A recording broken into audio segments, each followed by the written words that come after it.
last job was out of state, and it had taken a week. I finally made it home late last night, and I was feeling every one of those extra days. Ellie stepped further into my room, walking over to my bed. "By the way, the house next door is occupied. A new family moved in last week." Rubbing my face with my hand, I let out a sigh. "And you're telling me this because—" "You know why I'm telling you this," she shot back heatedly, her green eyes flaring like her temper. "Dad says we're supposed to keep—" "Please stop talking to me about your dad. I didn't need this crap. Not today. Not after last night." "Do you need a massage?" she asked, smart to change the subject, as she sat on the edge of my bed and leaned closer, her breasts strained against the tiny scrap of red lace covering them. "No, I really don't," I replied, entirely uninterested in what she was offering. Unperturbed by my refusal, Ellie slipped her hand under my blankets and fisted my dick. "Are you sure?" she purred, gliding her hand up and down my semi-erect shaft. "I can help ebb some of that tension inside you." My eyes fluttered shut, an involuntary reaction to having my dick rubbed. I knew I should tell Ellie to get the hell out of my room, but I honestly didn't have the energy to argue with her. I knew that sounded fucked up and sick, but that was the truth.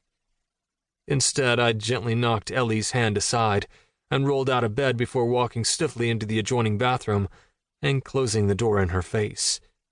"Wow! Rude much, Noah?" I heard her shout. Thankfully, when I turned on the shower, the noise of the water drowned out her annoying fucking voice. Every muscle in my body ached as I stood under the scalding hot water, and I had to hold onto the wall to keep my balance. Last night had taken a hell of a lot out of my body. I was pretty sure I'd busted another rib because breathing in stung like a bitch. Closing my eyes, I tipped my head back, allowing the water to trickle down my face, enjoying the cleansing sensation.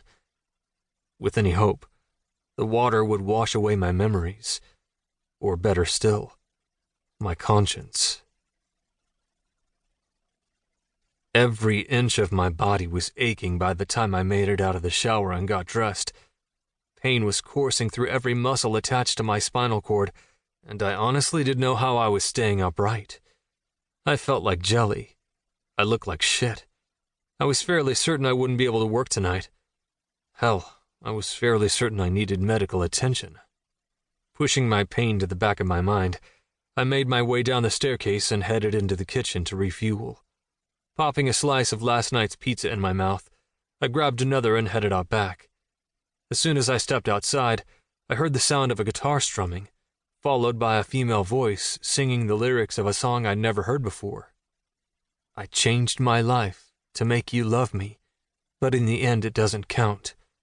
All the tears you saw me cry, and now you're gone without a sound." I stood stock still with a slice of pepperoni pizza hanging out of my mouth as I strained to hear her. No more sounds of joy and laughter, just the songs of yesterday. No more saying, "Babe, I love you," because now you're gone away. I moved closer to the garden fence, fucking driven insane by the urge to put a face to that voice.